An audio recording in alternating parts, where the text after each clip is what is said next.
Ẹ ṣeun, orúkọ mi ni Ganiu Adéwálé Isiaka. Mo jẹ́ òṣèré, mo sì jẹ́ ayàwòrán tí mo ní ilé-iṣẹ́ kan nílùú Kòbẹ́ńbé tá ń pè ní Ọ̀dádá Film Production. Lénìí, a wá ṣe ìfihàn ìgbìmọ̀ tí ń darí ẹgbẹ́ àpàdé ti ìlú Kòbẹ́. Inú mi dùn, ayọ̀ mi kún wípé a rí ìṣe láyọ̀ àti àlàáfíà, torí láṣà àwọn òyìnbó Gẹ̀ẹ́sì ni wọ́n ní kò easy kí a rí ẹgbẹ́ tó ti dàrún tí kálukú ti fọ́n sí kí wọ́n tún wá ṣe àkójọpọ̀ ẹ̀. Wọ́n ní kò ṣeé ṣe, kò yá ká rí ẹgbẹ́ kó ṣe bẹ́ẹ̀. A wá dúpẹ́ lọ́dọ̀ Ọlọ́run tó fún wa ṣe ní ìlú Kòbẹ́ lénìí. Torí ẹ̀ ni mo fi ń dúpẹ́ lọ́wọ́ gbogbo àwọn tí wọ́n kópa nínú ìbánikó ọ̀rọ̀ náà jọpọ̀ tí a fi rí ṣe. A sì wá ń dúpẹ́ lọ́wọ́ gbogbo àwọn àlejò tí wọ́n wá tí wọ́n bá gbé ayẹyẹ náà lárugẹ ní èní. Ohun tí a ṣe ń bí lénìí, mo fẹ́ kó jẹ́ àpẹẹrẹ fún gbogbo àwọn ìlú tó kù, kí wọ́n tara wa kọ́gbọ́n wípé kò sí ohun tá a mú wá ilé ayé yìí, kò sì sí ohun tí a mú lọ.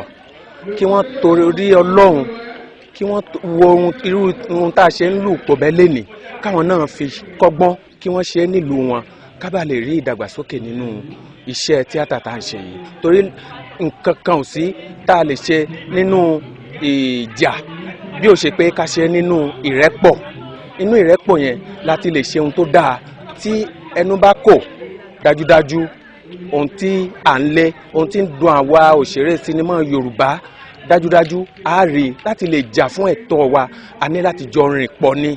Tí gbogbo ìlú tó kù bá lè ṣe bí a ṣe ṣe nílùú Kòbẹ́ lénìí, inú mi á dùn sí wípé a rí kójọpọ̀ tá ní federation kan ṣo tí ó máa jórúkọ Yorùbá, tá gbé wọnú confederation tí ó máa jà fún àwa Yorùbá lọ́dọ̀ ìjọba tá fi rí ẹ̀tọ́ wa. Ohun tí mo fẹ́ sọ fún àwọn ìjọba ni wípé mo ti kọ́kọ́ dúpẹ́ lọ́wọ́ ìjọba ìbílẹ̀ ìlú Kòbẹ́. Ẹ gbọ́ nínú ọ̀rọ̀ mẹ́ẹ̀, ó ní òun ṣe tán láti ran àwa òṣèré lọ́wọ́ ń bí, torí nínú ìjà òun ò lè ràn wá lọ́wọ́. Bó ṣe yanjú ń bí ilé mi, ìjọba àpapọ̀ gan mò ń tọrọ lọ́dọ̀ wọn.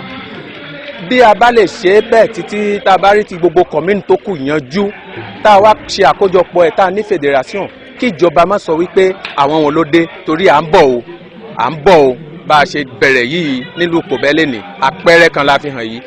Àwọn tó kù wọ́n ṣe bẹ́ẹ̀ tí gbogbo wa àwa tá a jẹ́ ẹ̀yà Yorùbá á wá dìde fi gba ẹ̀tọ́ wa lọ́dọ̀ àwọn ìjọba. Mò ń tọ́ lọ́dọ̀ àwọn ìjọba gbogbo ìgbà tá a bá sì dé kí wọ́n mọ̀ wípé ọmọ wọn náà la jẹ́, torí àwa kì í ṣe ọmọ Nàìjíríà. A kàn ń sọ èdè Nàìjíríà, à ń sọ èdè Nàìjíríà ni à ń sọ Yorùbá. Kí wọ́n má sọ pé bóyá Nàìjíríà ni wa, Yorùbá làwa náà. Kí wọ́n kà wá kún, kí wọ́n fún wa ní ẹ̀tọ́ wa, káwa náà gòkè bí àwọn tí ó ti ṣíwájú wa nínú èdè tó kù bí wọ́n ṣe ń gòkè. Mo dúpẹ́ lọ́wọ́ DFTV. Association yìí iwájú ni ó máa lọ, kò ní padà sẹ́yìn. Ohun tí mò ń tọrọ lọ́wọ́ wọn, iwájú ni kí wọ́n máa lọ o, kí wọ́n má padà sẹ́yìn. Torí mo rí wípé àṣà wa Yorùbá òun lẹ̀ ń gbé lárugẹ. Gbogbo bẹ́ẹ̀ ti ṣe ń gbé lárugẹ yìí, Ọlọ́run bá yóò máa ràn yín lọ́wọ́. Mo wá ń tọrọ lọ́wọ́ yín, gbogbo ibi tí fíìmù Yorùbá bá há sí ní orílẹ̀-èdè Benin, ẹ ṣe àfàjáde ẹ̀, ẹ ṣe promotion ẹ̀. Gbogbo ìgbà tẹ́ bá ń ṣe promotion ẹ̀, àwa náà ṣetán láti dúró lẹ́yìn.